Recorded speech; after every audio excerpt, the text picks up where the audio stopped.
So all in favour? Aye. Against? That's carried. Thank you to the team for getting through that.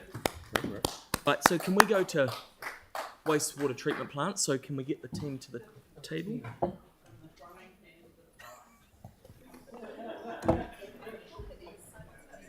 Yep. So that worked out? No, it's not. I know. Yeah. I just needed to daylight the fact that. Yeah. No. It's just about. It always blew my mind that Transport Choices ignored a very dangerous part of town. Yeah. As going forward, we've got to find a way of addressing that. I mean, no other part of town has Highway 1 going through its middle.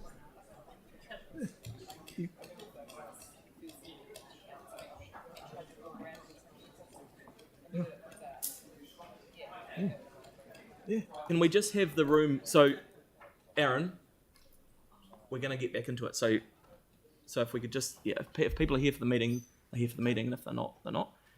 Okay, so we'll move over to the treatment plant or the insurance update. Do you want to talk through that?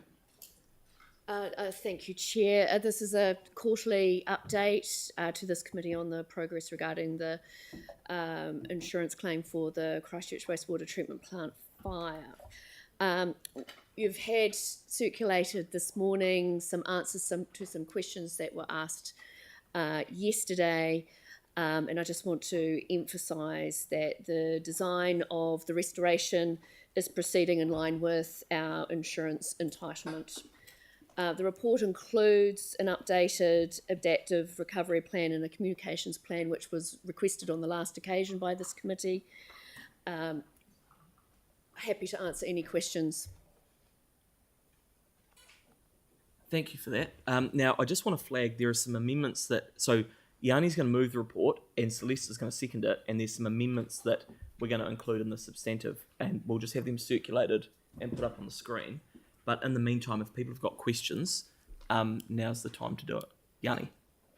Thank you.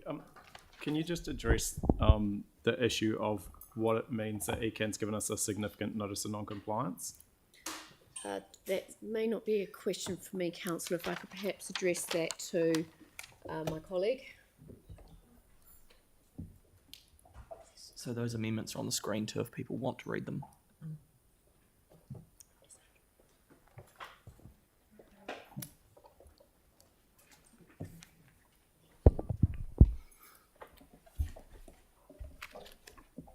Councillor, the notice of the significant non-compliance means that we breached the limits for odour on a number of days in that period. Right, sorry, but in terms of our response, does it mean that we need to make additional provision for resources, or we need to talk to the insurance people about what we need to do in the short term? No, in response to that, we are working on a response back to ECAN and working with them, and we are continually making operational changes at the plant to minimise odours. The current odour issue appears to be coming from the primary tanks, not so much the ponds themselves, which are in reasonable health. But we are working through, and we'll be providing a response back to ECAN. The other question I had was around, in the report, it says that the key messages say things make reference to that we're, we're proceeding, that we've got sufficient insurance to cover the costs of restoring the trickling filters, that it's not anticipated the insurance claim will affect progressing the restoration of the trickling filters, and that we're making good progress. But in the adaptive recovery plan, we were supposed to have a report on future options by the end of 2022.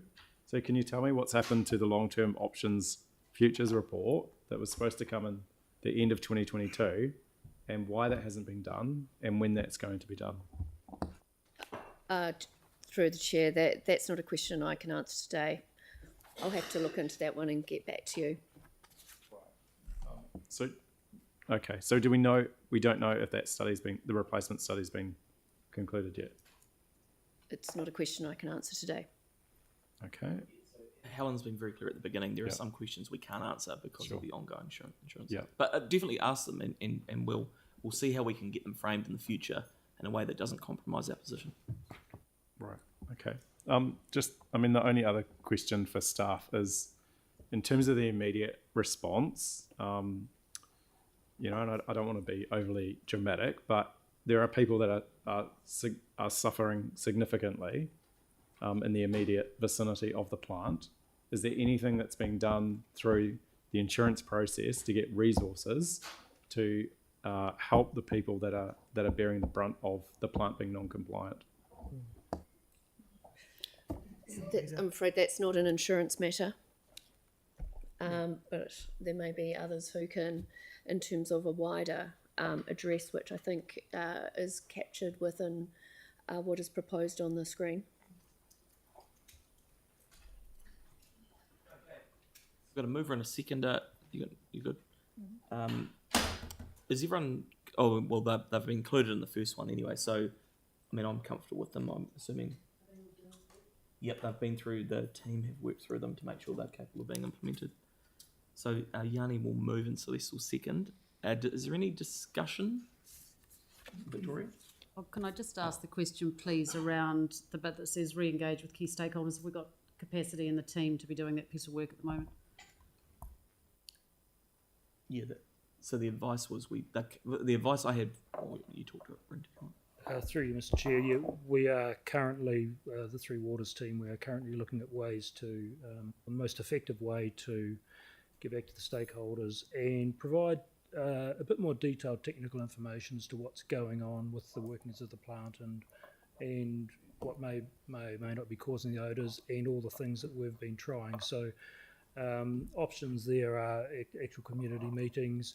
We do put out regular newsline updates, and it may be more effective, for example, to do a webinar where that we can actually demonstrate some of the information to them. So yes, we can do that within our current resource.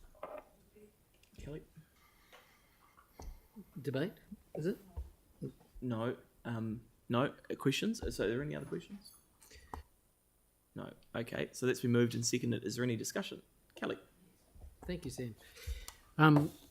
Look, I just want to commend the Three Waters team and the insurance team that have been working on this. Obviously, this is really complex. This is not a situation that was caused by us, but even the report, the investigation into the whole process commended the staff response, which is effectively like keeping a car going while working on it. Look, it's very difficult for the people of the area who've undergone problems with the OPP and also the stench of the plant. But I think it's important for people to realise that we couldn't be doing this any faster. As a member of the insurance subcommittee and as a very interested resident, so I'd like to commend the staff on the work that they are doing. I think sometimes it's forgotten in the problems just how much work is going on behind the scenes as fast as possible to get a resolution to this problem. And I just want to reiterate that we didn't actually cause this. This was a very unfortunate fire, and we've responded in the best way we can. So I think our staff are due considerable commendation for the way they've gone about their work. Thank you. Yanni? Thank you. I just really want to impress upon my colleagues that the reason for putting these additional resolutions up is that we have an ongoing issue with the stench that's coming from the plant. It is incredibly serious and having a significant impact on the local community that lives there. And it's been great to see the response to the Port Hills fire, and many of the lessons that we learnt from the previous Port Hills fire were applied to that situation. But what I am incredibly frustrated about is that many of the lessons from the independent review into this have not been applied with the degree of urgency and priority and resources that this community should be provided with. And it was incredibly disappointing that we didn't consider what we would do in the LTP, despite the fact that was one of the key findings. It's incredibly disappointing that the key messages still don't refer to the odour as a stench, which it is. It's incredibly disappointing that ECAN have had to submit a significant notice of non-compliance because of the ongoing offensive and objectionable odours coming from the plant. And it's incredibly disappointing that the community still have zero certainty about when the stench will stop. They have no understanding of what the future will hold in terms of the permanent solution. And that is just so frustrating. So I've put together some updated resolutions to try and get a much better response, because our adaptive recovery plan acts as though many of the social responses have been completed, when in fact we're still in the middle of the most vile, disgusting stench that you can imagine that is having a massive impact on people's well-being and health. And with that said, I'd just like to read an email that a local resident asked me to share with you. Would say good morning, but it's not. Morning after morning, we are woken by the terrible stench from this CWTP. Approximately at 3 a.m, it starts ramping up. Have you all taken a look at the graph for Shortland Street recently and the unexceptional high readings on it? Are you concerned about the information? Enough is enough. I'm sick of hearing our team is working on it and the rest of the community want answers.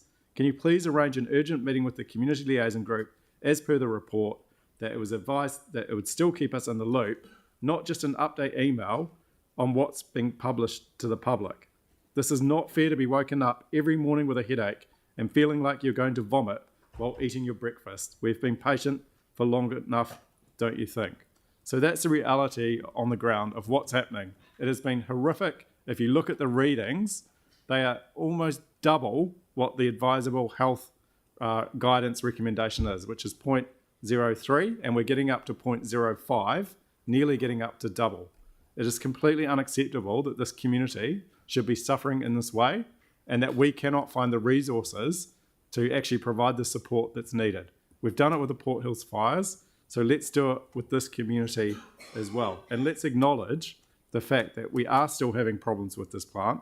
Now, I do want to commend the staff for the technical work that I know that they're doing, and that's why I've made reference to the primary tank status, because our staff are working to try and alleviate where the odours are coming from, but the situation does change depending on the time of year and depending on what's going on. And so at the moment, my understanding is it's the primary tanks that are causing the problem. But what we need to do on our website is update the community over what's likely causing the problem and what we're doing to fix it, so they can have some transparency. So please support the additional recommendations. This is incredibly disappointing that after all the lessons and the review that we've done, we're still having to battle as local elected members to get resourcing put into making this a priority.